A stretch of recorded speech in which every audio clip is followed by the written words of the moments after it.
But I know one of the areas that, as you've already mentioned here, a passion of yours, is child safety seats. Why are those important?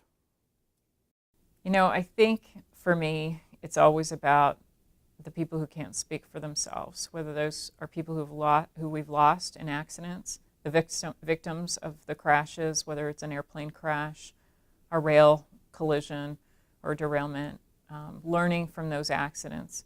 But I think particularly our most vulnerable travelers are our smallest travelers in many cases, and those are our infants and our children. And we have to make the best decisions that we can for them. They're relying on us to do that. And so I have seen in my lifetime that this has changed. This has completely been a cultural, societal, design, and equipment change that has occurred over my lifetime. When I was a little girl and I would ride in the back seat of a station wagon.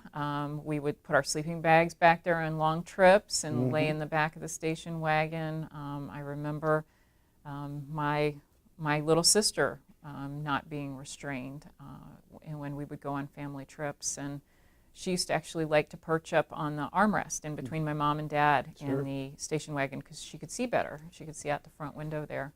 And I remember a trip to West Virginia to visit my grandparents, and my father was driving, and he's a test pilot and a fighter pilot, and we were on a country road, and a dog ran out in front of the car, and my father hit the dog, and we all saw it, and my sisters and I, there were 3 girls, and my sister Valerie and I were in the back seat, and of course when we saw this happen, we were very upset, and my dad stopped. He went back to go see if he could find the dog, and it had limped off somewhere. He couldn't find it, but he found a person nearby and told him that he'd hit a dog and didn't know who it belonged to, but it was hurt.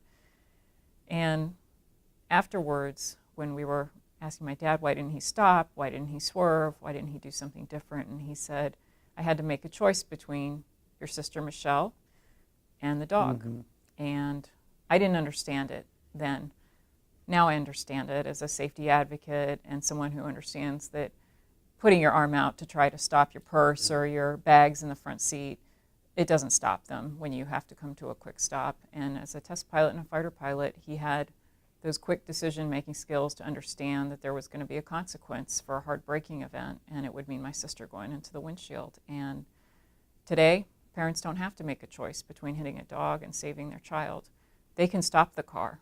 They can avoid hitting the dog because their children are restrained. The littlest passengers do have protection. And in my lifetime, I've seen 50 states adopt laws to require that children under the age of 4 be properly restrained in child passenger safety seats. That's a huge accomplishment. We still have some progress to be made, but since I've been at the board, we've worked really hard on booster seats, and all but 2 states have passed laws that require booster seats.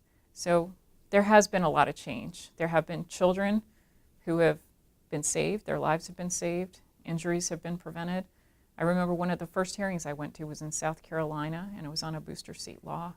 And there was a family that was there because they'd had their child restrained in a seatbelt, not a booster seat. And it was a little girl, and she was in a wheelchair. And she was probably about 8 or 9 years old. And it was a little tiny wheelchair just made for her. And she had a spinal cord injury because she had not been in a booster seat and was in a seatbelt, and her parents thought she was safe. So I don't want to see any more kids in wheelchairs that are made for a 9 or 10-year-old. And I don't want to talk to any more families who have lost children or had injuries that they can't recover from. That's what it's all about. And I think that's easy to understand why people can bring a passion to it, because you know the consequences can be tragic. And as you say, you've seen some of the consequences there as well. Absolutely. It's, I think there's nothing that's more motivating than understanding what a bad outcome can be. I think we're hardwired to say, let's not repeat that. And if you have the knowledge to make a change and to make an improvement, it's your responsibility to do that.